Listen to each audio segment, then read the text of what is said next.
Welcome to the Longmont ballot measure overview presented by the League of Women Voters, Boulder County. I'm Stacy Johnson, volunteer member and voter service director for the League of Women Voters, Boulder County. For tonight's presentation, the panel consists of Judy Mars-Dixon, our ballot issues coordinator for the Boulder League, and Judy's fellow team members, Peggy Leach and Deborah Hayes. Helping us with Spanish language interpretation is Rosabel Rice and Kelly Music, and assisting us with the Spanish language recording is fellow League member Molly Saunders. Helping us with our slideshow is fellow League member Stacey Alprin. For those in the audience not familiar with the League of Women Voters, we are a nonpartisan grassroots organization working to protect and expand voting rights. And we also work to ensure everyone is represented in our democracy. To remain nonpartisan, the League never supports or impose. Let me say that again. To remain nonpartisan, the League never supports or opposes political candidates or parties. Although we are nonpartisan, we work to empower voters and defend democracy through advocacy, education, and sometimes through litigation at the local, state, and national levels. This presentation will cover ballot measures for the city of Longmont, Boulder County, and the two statewide propositions. This forum does not include any outside speakers who are in favor or who are against any of the ballot measures that will be covered. The presenters will take a few minutes to explain each ballot measure, and then they will conclude their ballot topic overview by addressing any questions submitted by you, the viewers, through the Q&A feature of the webinar. To get us started, I now turn it over to Judy, who will cover Longmont Ballot Measure 3C. Thank you, Stacy. So the city of Longmont has 3 questions on the ballot this year. You'll note when you study your ballot that all 3 questions follow a pattern. Each asks for a property tax levy to construct something and a sales tax increase for operations and maintenance. In the case of 3E, which is the third of the 3 questions, it entails 2 property tax levies, and we will get to that in a bit. So we start with 3C. They are 3C, 3D, 3E. That's how they are numbered by the county. 3A and B belong to others. Okay, so 3C is funding for expanded library services. It's referred to the voters by the City Council, the Longmont City Council, and the proposal is to increase sales tax and property tax to fund these services. The property tax increase would fund the construction of a branch library. The property tax increase will be for no more than 20 years at a rate of 1 mil, which results in an estimated annual increase of $35.75 on a $500,000 home and $290 on a $1 million non-residential property. The sales tax increase will support the ongoing operations of both the new branch that is being proposed as well as the existing main library. The tax increase will be at 0.15%, which is 15 cents on a $100 purchase. So by way of background, the Longmont Library that the residents have now was built in 1993 to accommodate up to 68,000 residents.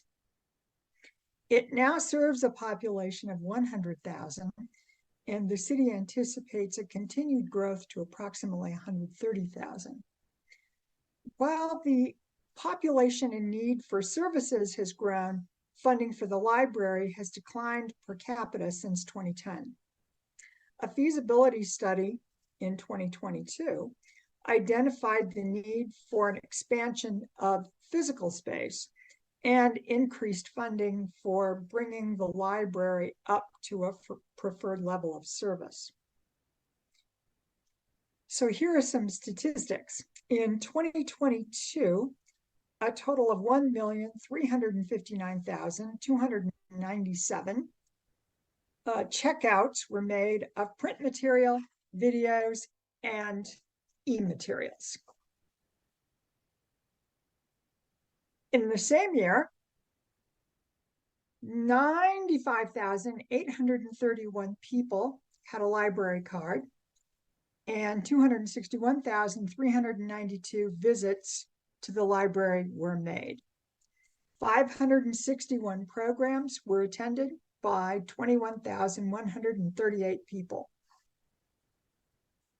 So those in favor of this proposal say, the current library was built to serve 68,000 residents, which is inadequate for Longmont's current population of around 100,000.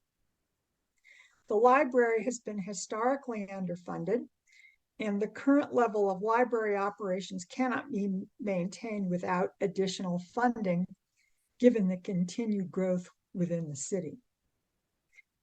And then thirdly, a library branch will expand a comprehensive outreach and services to children, teens, and adults. It will also expand accessible and inclusive spaces. Those opposed say construction requires property and sales tax increases. The city should find another way to fund this project, and the current library is adequate. Any questions on this one? And by the way, if you have questions, you can put them in the Q&A box, not the chat. And you can put them in any time, and we'll circle back to them. But I think for now, we'll move on to Deborah with question 3D. Okay, thank you, Judy. Okay, question 3D is about building an arts and entertainment center and keeping it going. This also was referred by Longmont City Council to the voters. The construction of the center, this is all in the ballot language. It's kind of long, but it's pretty clear. Construction of the center depends upon the city having $35 million in private funds available. So once that 35 million is in place and available, then the city would raise the remaining cost of the construction by a property tax levy of up to 1 mils annually over a period of up to 20 years. And then also the ballot language says 6 months before the construction is projected to be complete, then the sales and use tax would increase by 0.09%, 9 cents on a $100 purchase. And that revenue would fund the center's operation and maintenance. So what is not in the ballot language, the background, the estimate of the total cost has been $80 million, which would mean if the private funds have to be 35 million. So that would leave 45 million of public funds, the increased mill levy. The proposal was originally developed by a coalition of cultural organizations that included the Centennial State Ballet, the Longmont Symphony, the Longmont Economic Development Center, and St. Vrain Valley Education Association, and the Longmont Performing Arts Initiative, which is a nonprofit organization, has pledged to raise the required 35 million to start off if this passes. The old Great Western Sugar Factory site in southeast Longmont, which closed in 1977, has been proposed as the site. So all these long abandoned buildings would be restored and revitalized to make this art center. The new center could accommodate 800 to 1,250 people, with space for additional small stage productions, as well as education rooms for young or developing performers. And the annual cost of operating and maintaining the center has been estimated at just over $2.5 million. And then they would be borrowing money, selling bonds. Debt service on 45 million would be just under 3.8 million. We kind of think the voters are going to have to be asked whether they approve a bond issue, but we're not there yet.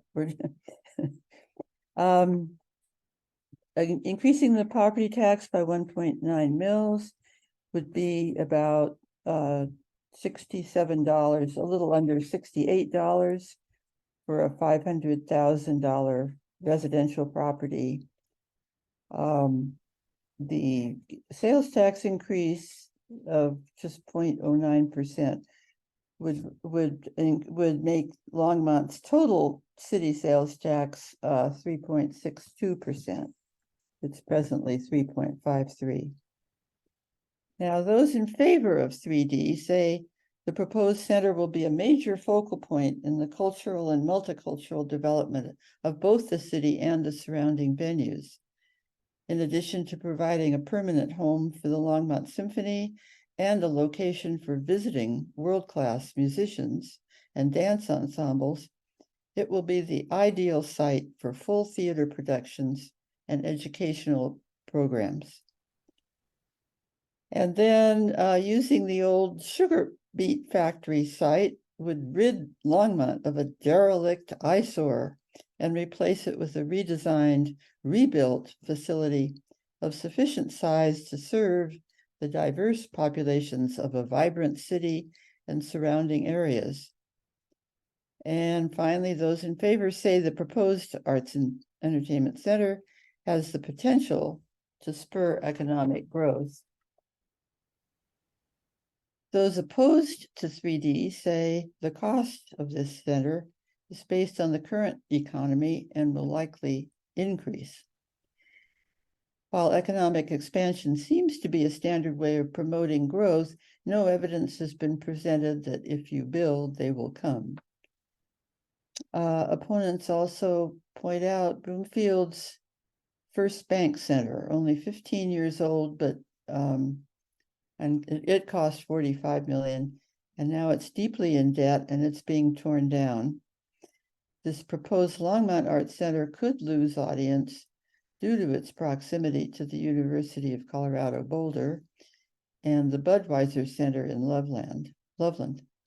Regardless of whether the Arts Center encourages growth, there has been little or no debate as to the extent and limits of growth for Longmont. And finally, it is not clear who would own this facility. Is it the privately raised 35 million? Is that just a donation? Or would this be a joint enterprise? The private, the nonprofit and the city, public-private enterprise, or would it just be run by the city? Those are open, that's an open question. So that's 3D. If you have questions, I see there's a question. Yeah, it's the question is the 35 million would be raised by private funds, and if the construction costs do increase, which everything seems to increase, will the city, the taxpayers, be on the hook for the additional dollars? I guess so, because the way the ballot issue, the way the ballot language reads, let me read that. It says it's the property tax is the property tax is only up to 20 years, but it'll be adjusted. The 1.9 mills will be adjusted to meet the cost. So it sounds like after the private funds are in, then the public money would fund this. Are you okay if I read this question, Deborah, just so the other listeners know what's being asked? Okay. Will the city or taxpayers be on the hook for the additional monies needed, or will the private funding supporters be responsible for raising the additional funds? Yeah. And I was looking for we do print the ballot language on our website, on our PDFs for all the ballot issues. We include the ballot language, and of course it's on, you've got your ballots by now, so you can read it, but that's pretty, this ballot language starts out with explaining the property tax aspect. And it doesn't give a total cost. That's just kind of been discussed, the 80 million. The ballot language doesn't give the total cost. So as the question points out, it could be more than 45 million. Good question. Okay. Anything else, or should go on to 3E? This is, so Peggy will talk about 3E. All right, thank you, Deborah. And this one is about recreation facilities. And it was another one that was referred by the City Council. And it contains two major provisions. And in total, it could require taxes to be increased up to $20.7 million annually in the first full year. So each one of the provisions has several components. I'll go over provision 1, and this is in the ballot language. So a new recreation center would be constructed at Dry Creek Community Park. Construction costs would be funded by a mill levy increase of 2.78 mills, which would begin on January 1st, 2024, and last for 20 years. Annual operating and non-operating costs of the new recreation center would be funded by a sales tax increase of 0.11%, which is 11 cents on a $100 purchase, beginning in January of 2025. Okay, next slide, please. So the second major provision, which is also in the ballot language, is that a new recreation facility would be constructed on the current site of the Centennial Pool. And it would include a lap pool and ice rink, plus affordable housing units. The creation and operation of the new facility on the Centennial Pool site would be completed in partnership with the YMCA. The city is authorized to convey to the YMCA the portion of Centennial Park needed to construct these facilities. The cost would be covered by a mill levy increase of 2 mills, and that's for 3 years, not for 20 years. And this tax will not be levied until the YMCA has received a low-income housing tax credit award. So not in the ballot language. There's just some background here. Longmont's only full-scale municipal recreation facility is the one located at 310 Quail Road.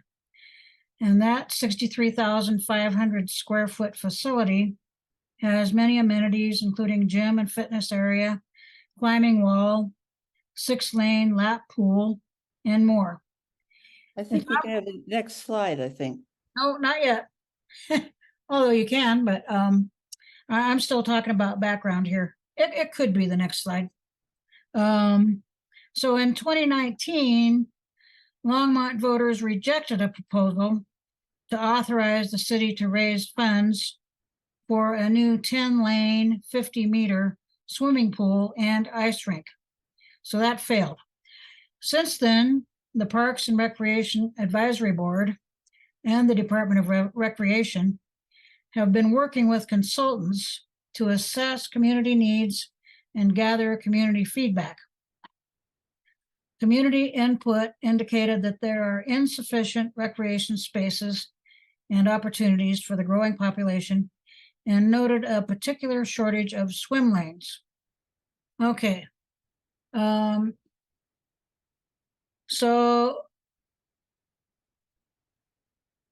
Okay, this is estimates and projections for the Dry Creek proposal. And that's not in the ballot language.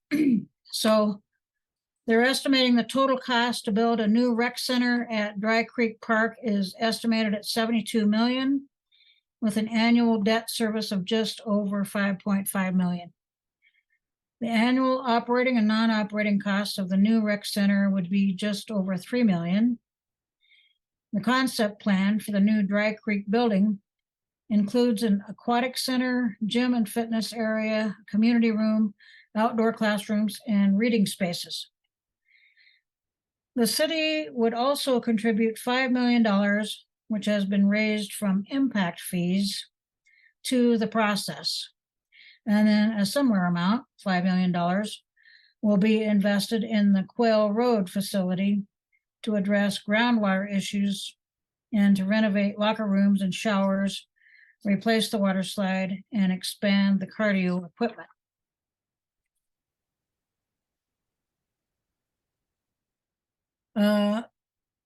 Okay, so the 2.78 mil levy increase would result in an estimated annual property tax increase of $99 on a $500,000 home and $806 on a non-residential property valued at $1 million.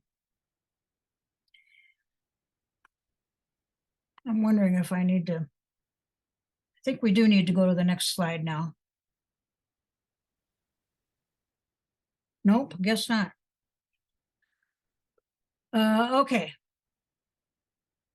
All right, so there's still more background, and this is on the Centennial Pool / YMCA proposal. I guess some of that's up there. So the proposed new YMCA facility and affordable housing at Centennial Park will be implemented in partnership with the YMCA. The city will provide $12 million and the 5.1 acres of city park at the current Centennial Pool site. And then the current YMCA, which is on 6.8 acres on Lashley, would be conveyed to the city of Longmont, and they could develop additional affordable attaining housing there. So this is basically a land swap between the YMCA and the city of Longmont. Then the YMCA would build a new facility on the Centennial Park site, and the facility would include an aquatic center, a gym and fitness area, childcare, and affordable housing. And the YMCA will also contribute funds to the project. So renovation of the Centennial Pool would be more expensive for city residents, estimated at $15 million or more. And this is just $12 million. The new facility will be a YMCA, but a city designee will sit on the council managing the new facility, and the YMCA will allow city residents to use the existing YMCA facility during construction. Then the Longmont Housing Authority would become the property manager for the affordable housing units. The 2.0 mil levy increase would result in an estimated annual property tax increase of $71 on a home valued at $500,000 and an increase of $580 on a non-residential property valued at $1 million. And that's for a 3-year period. So those in favor say there are insufficient swim lanes in the community. $12 million is a very reasonable investment for a new recreation center at the Centennial Park site, which includes an ice rink and new affordable housing units. Our growing community needs more recreational options in general. This has been in the master plan for years. And both projects will include pools, and the YMCA facility will have an ice rink. Those opposed say, this ballot issue is opaque, badly written, and confusing. They also say it is expensive. The combined annual property tax increases for these projects will increase taxes on a residence valued at $500,000 by $171 a year. Current facilities need updating, including the existing Centennial Pool. The community doesn't need a new facility. Both projects will result in the reduction of open space in the city and will negatively impact wildlife and habitat. The proposed Dry Creek Recreation Center will increase traffic and exacerbate parking shortages in the neighborhood, which includes an elementary school and a middle school. Positioning the center in southwest Longmont does not fulfill the need for a recreation center in North Longmont. A new ice rink isn't needed. And lastly, the community input did not include diverse voices. All right, so this is a complicated issue. It's really two put together. So does anybody have any questions?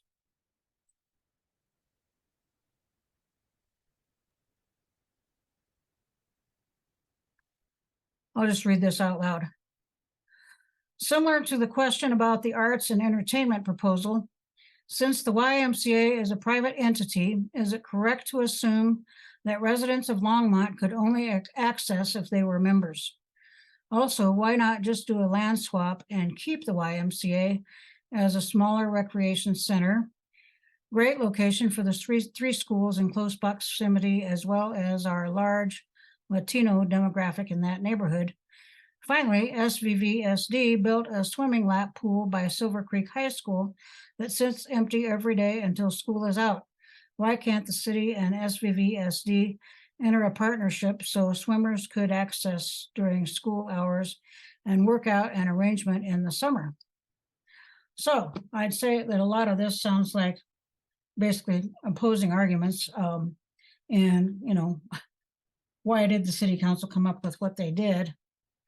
I do, as far as that first section there, the way I understand it is this would be a YMCA. And so it would be open to YMCA members and not to all Longmont members.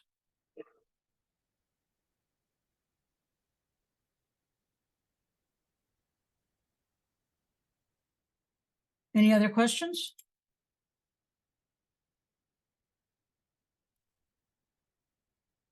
All right, so we'll move on to Judy, I think. Let's see. Actually, we're moving to Deborah for Deborah, two. sorry. We're moving to the countywide issues. So Boulder County has two sales tax extension proposals, and I'll talk about 1A. This was referred to the voters by the Boulder County Commissioners.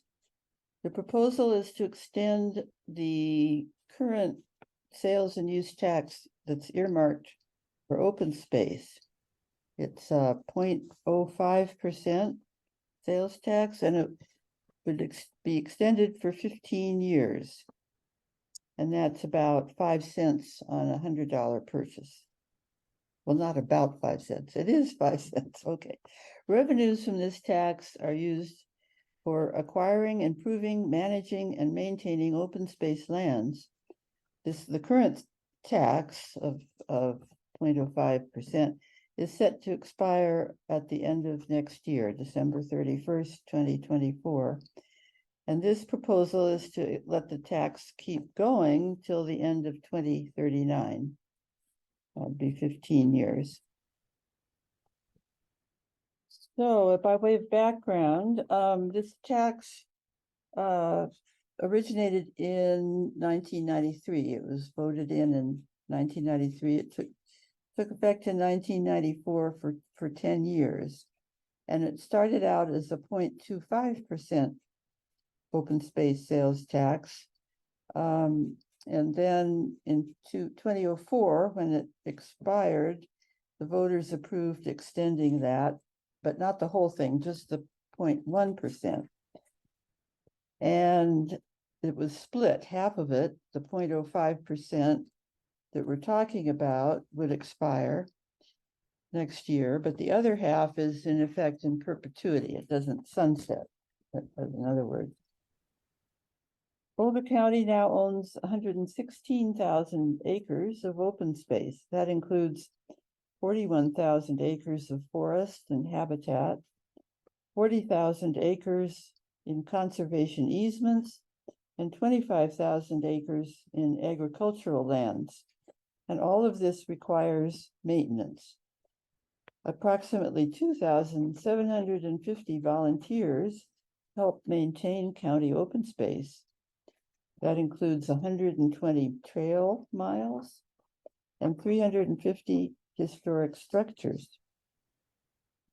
The county estimates that they will need another 10,000 acres in focused acquisitions. After that, acquisitions will probably end. The 10,000 additional will involve land and also water rights, trail connections, and requests from municipalities for buffer zones. So once the acquisitions end, the sales tax revenues will go toward improving, managing, and maintaining county open space. Those in favor of 1A say the funds are needed to continue the focused acquisitions, enhanced maintenance needs, and dynamic community outreach. Preserved open space is a fundamental shared value of the residents of Boulder County. A tax extension is a cost-effective method of obtaining revenues for open space purposes without an increase in the total cumulative countywide sales and use tax. And those opposed say there should be no more acquisitions. Funds for management of agricultural lands are being badly misused, and the Parks and Open Space Program is not transparent and accountable.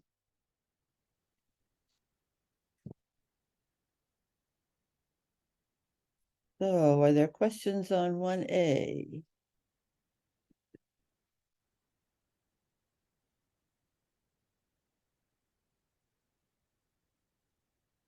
And as Judy said, we can come back if you think of something, but we'll go on to Judy, who will talk about 1B. Right. So like county question 3A, I'm sorry, 1A, 1B is also an extension. So it's affordable housing, sales and use tax extension, affordable housing sales and use tax and revenue change. So again, what this means is that there's no increase being proposed. And this is referred to the voters by the county commissioners.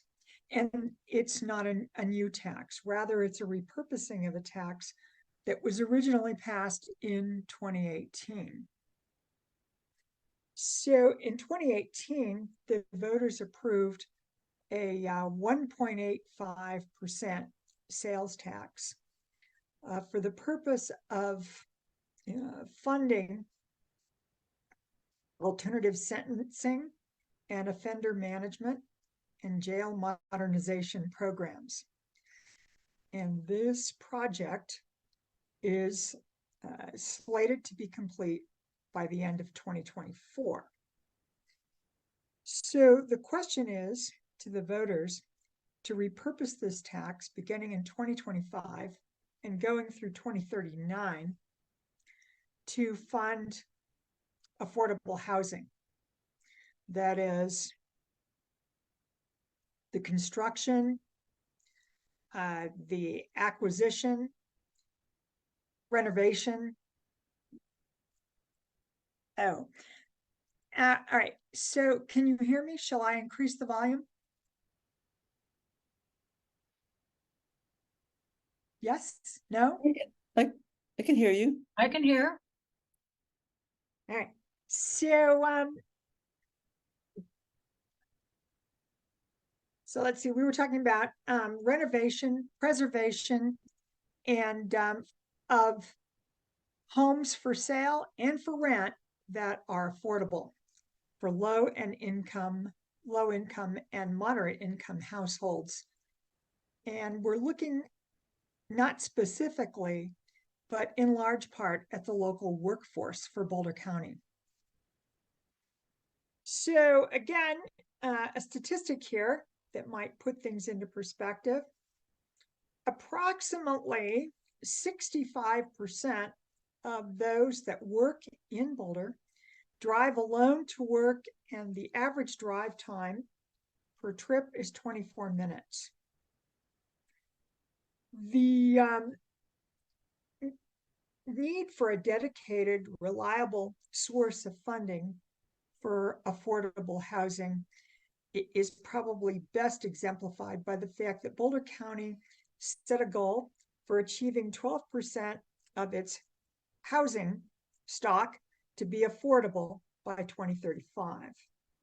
Without this repurposing of the tax, without this dedicated fund, the 2035, when it comes, the amount of housing, affordable housing, will be 7.3%. So those in favor of this question say these funds could help leverage programs that require matching funds. They also say that the availability of quality, affordable for sale and rental homes is a vital component, of a thriving community. And then again, with regard to the goal, that enhancing this goal will be met if there is a dedicated fund with this tax. It will be met at the 12% that it was originally set at. There is no organized opposition identified to this question. Any questions about 1B? I should just state, just because we like to clarify, that it is a 0.185% tax. So that's 18.5% on a $100 purchase. Questions?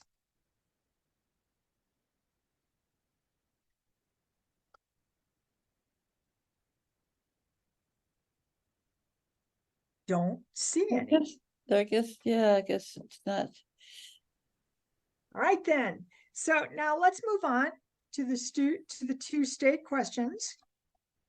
Clearly, the most complicated one is the first one, Proposition HH, and that's Peggy's.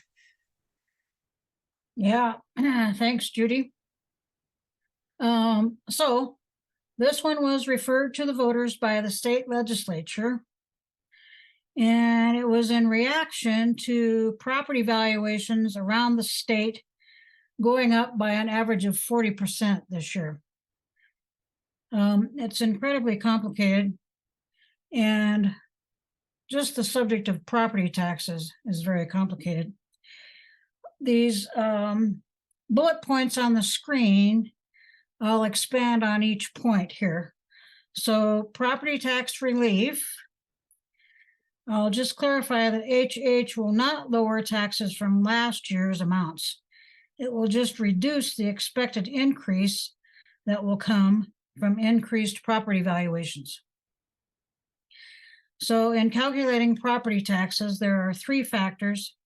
There's the valuation that the county assessor comes up with. So for an example, a $1 million property. Then there's the assessed value, and that's a much smaller amount that the tax is based on. So there's an assessment rate that's determined by the state legislature every year. And then a mill levy rate, which is what the individual governments assess. And so that's $1 for every $1,000 in assessed value. Okay, so HH affects two of the three factors, the valuation and the assessed value. On the valuation, it would subtract $50,000 for purposes of 2023 taxes, and then $40,000 per year through 2032. This whole thing is it's a 10-year solution. So then it would also lower the residential assessment rate to 6.7% for 10 years. For the first couple of years, that's not that much of a reduction. And then for years 8 through 10, the assessment rate is currently set to be 7.15%. So it'll go down by 0.45%. This means less taxes would be collected. All right, so the senior exemption portable means that the senior exemption would become portable under HH, meaning transferable to another property. So currently, homeowners, if they've owned their house for at least 10 years and they're a senior, they're exempt from paying taxes on the first $100,000 of their value. HH provides for the possibility of downsizing and not losing the exemption. And so we had a question a couple of days ago, and it's only for people who already are getting the exemption. And then they can still get the exemption if they buy a different property. Okay, dollars for education and local governments. So interestingly, the state does not collect any property taxes. It's all collected by school districts, city and county governments, fire districts, and other special districts. And if HH passes, then the revenue for these entities would be reduced by the two things that I mentioned above, the lowering of the valuation and the lowering of the assessment rate. So it's the counties, the local governments that are getting less money, but now the state would reimburse those school districts and local governments for the reduced revenue. And this would be paid for by reduced TABOR refunds. That's how the state's going to get their money to refund to the local governments. So currently the TABOR cap is increased every year by population growth and inflation. And under HH, the TABOR cap would also be increased by 1% each year for the next 10 years. All right, limits tax revenue growth. So it would prevent many local taxing authorities from collecting more property tax revenue each year above the rate of inflation without holding a public hearing and passing an ordinance or resolution. Local taxing districts that don't override the limit must temporarily lower their mill levy rate or refund taxpayers any revenue collected over the limit. School districts, which account for the majority of Coloradans' property tax bill, and home rule jurisdictions would be exempt from the limit. And then the last bullet is equalizes Tabor refunds. So for next year, actually for this year's refunds that'll be processed next year, every taxpayer will receive the same refund. I've heard ranges from approximately $832 per person to $898. So normally Tabor refunds are based by income ranges, but this would level it out to where every taxpayer gets the same amount next year. Okay, next slide, please.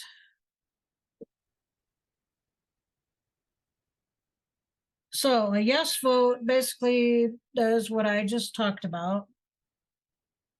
And a no vote maintains current law for property taxes, Tabor refunds, and state and local government revenue limits. And so when we talk about current law, we also mean that we've got these higher valuations by like 40%, and that's going to be the current law, along with the current assessment values, etc. So those in favor say it relieves property tax bills while limiting the impact on local services. It makes the senior homestead exemption portable, so seniors keep it when they move. It funds schools by letting the state retain additional revenue it already collects. It provides equitable property tax relief for owner-occupied homes. It increases Tabor refunds for the first year to taxpayers earning $100,000, many of them renters. And Proposition HH is supported by AARP Colorado, the Colorado Association of School Boards, Colorado Professional Firefighters, Colorado Concern, which is a nonprofit made up of CEOs in the state, and other groups. Those opposed say that it allows the state budget to grow possibly by as much as $2.2 billion in 2032. It may not benefit renters after the first year if landlords do not pass along their property tax savings. It cuts or possibly eliminates future Tabor refunds, and it adds complexity to an already confusing tax system.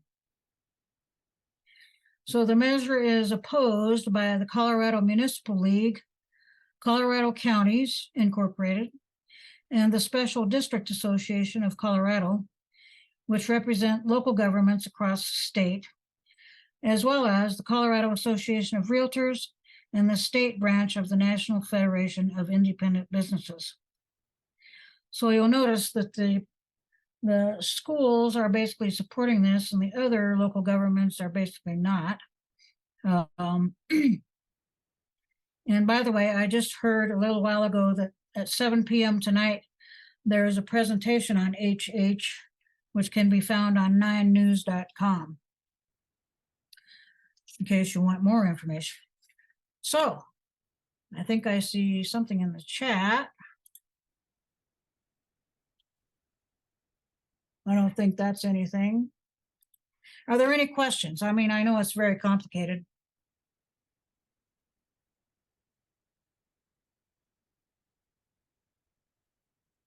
All right, well, we can come back. If anybody is typing something in, we can come back after the next one, which will be Judy talking about Proposition II.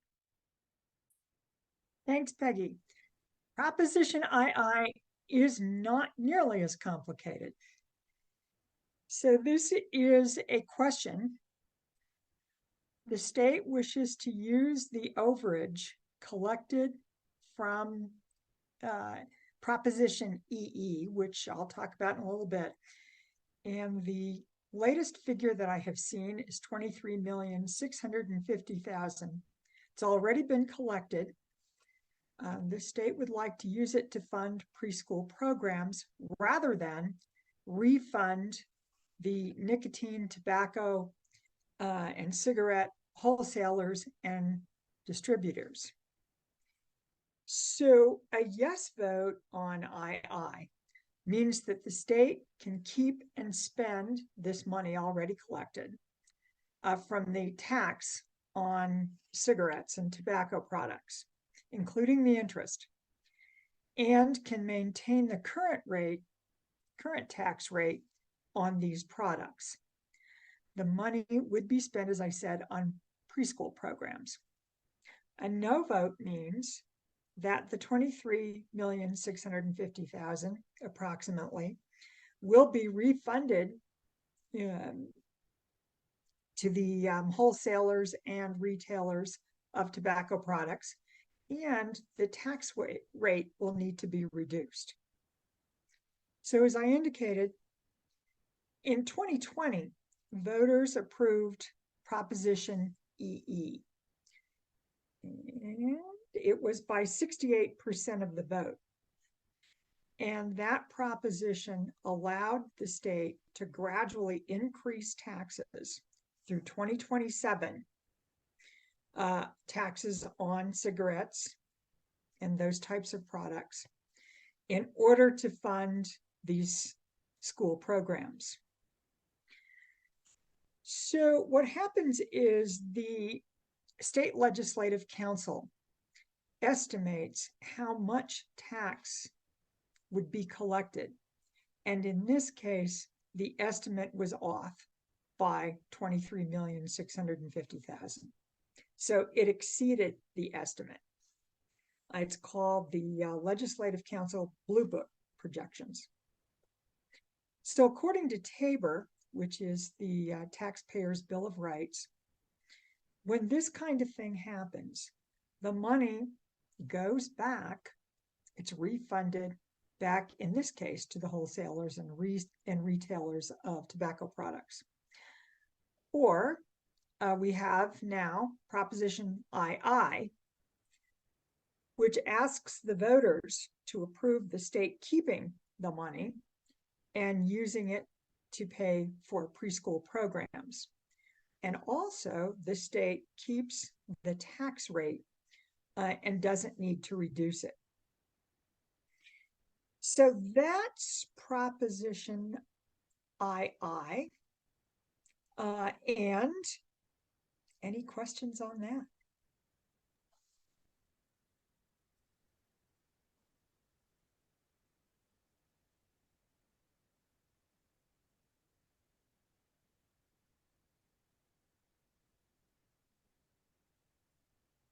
Don't see any. All right, so as we're wrapping it up, if you want to type one in, please feel free. But at this point, I'm going to turn it back to Stacy. So I encourage our viewers to check out the League of Women Voters Boulder County website. And there's a 2023 elections page that has this information that was presented this evening. So please check in on that page for any updates. To wrap up this presentation, I'd like to thank Judy, Peggy, Deborah, Molly, and Stacy for their work in supporting voters and their preparations for tonight's forum. I'd like to thank also Roosevelt Rice and Kelly Music, our Spanish interpreters. A huge thank you also goes out to our 2023 election sponsors: Elevations Credit Union, Christina's Luxuries, GG and Company Pep, Wolf assignments, and our individual sponsors: C. James Levitt, Simmons Family, Laura Holloway, Maria Dolores Young, Shirley White, and Karen Yurst.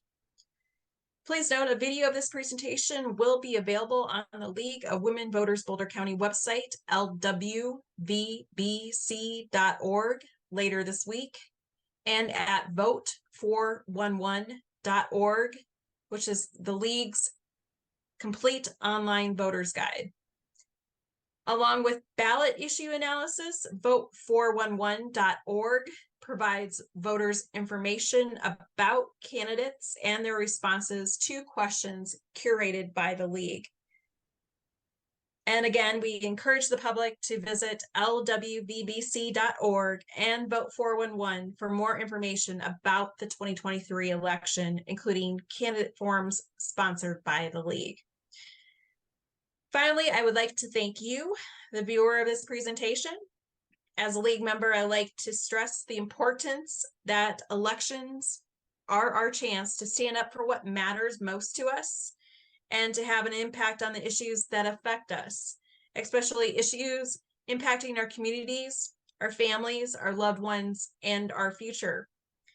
The League of Women Voters believes in you, the League of Women Voters believes in empowering you, the voter, with straightforward information so your voice will be heard.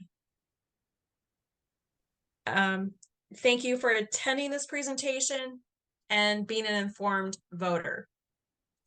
And again, I thanks so much for everyone's time this evening. And I don't see any other questions, so I believe we can sign off. Again, everyone, thank you.